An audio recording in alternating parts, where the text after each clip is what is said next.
Shalom jemaat yang terkasih, kembali lagi dalam renungan tekad temukan kebenaran Allah yang dahsyat. Mari kita berdoa. Terima kasih Tuhan untuk kesempatan pada hari ini. Kami boleh kembali duduk dalam hadirat Tuhan, menikmati kasih Tuhan dan menikmati suara-Mu Tuhan. Tolonglah kami untuk membuka hati pikiran kami, fokus pada kebenaran firman-Mu sehingga kami menerima pesan apa yang Tuhan sampaikan kepada kami. Berbicaralah Tuhan, kami siap mendengar suara-Mu. Amin. Bacaan hari ini terambil dari Ulangan 17 ayat 8-9. Apabila sesuatu perkara terlalu sukar bagimu untuk diputuskan, misalnya bunuh-membunuh, tuntut-menuntut, atau luka-melukai, perkara pendakwaan di dalam tempatmu, maka haruslah engkau pergi menghadap ke tempat yang akan dipilih Tuhan Allahmu.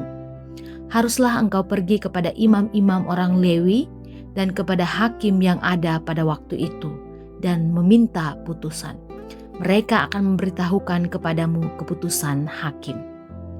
Dalam sistem peradilan modern, manusia mengenal upaya banding.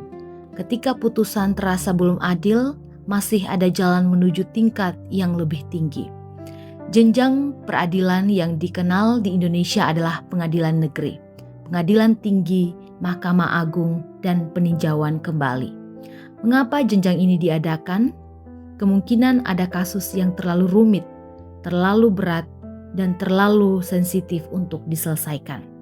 Karena itu pada Ulangan 17 ayat 8-13 Tuhan menyediakan jalur untuk membawa perkara kepada imam dan hakim yang ditetapkannya.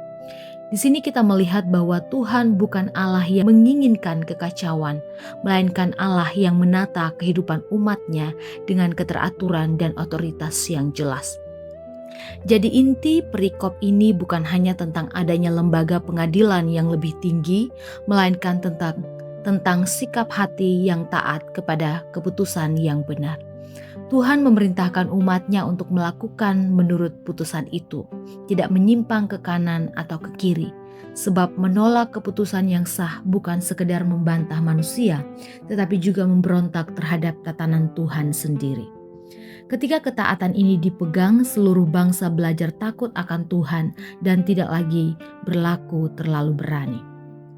Bagi jemaat masa kini, firman ini mengingatkan bahwa kedewasaan rohani bukan hanya tampak saat kita menyuarakan pendapat, tetapi juga saat kita rela tunduk pada kebenaran yang sudah diputuskan dengan benar. Dalam keluarga, gereja maupun masyarakat, kita sering ingin menang sendiri, padahal Tuhan memanggil kita untuk percaya bahwa keteraturan, kebijaksanaan, dan otoritas yang sah adalah bagian dari pemeliharaannya. Mari kita berdoa. Terima kasih Tuhan untuk firman-Mu. Terima kasih kami juga ditempatkan di tengah dunia dengan peraturan-peraturan yang ada. Tolonglah kami untuk tidak hanya menuntut apa yang menjadi hak kami, tapi kami juga tunduk pada setiap peraturan yang ada dan setiap keputusan yang ada di tengah hukum yang mengatur kami. Terima kasih Tuhan, terpujilah Engkau, dalam nama Tuhan Yesus kami berdoa. Amin. Selamat melakukan kebenaran Allah yang dahsyat. Tuhan Yesus memberkati.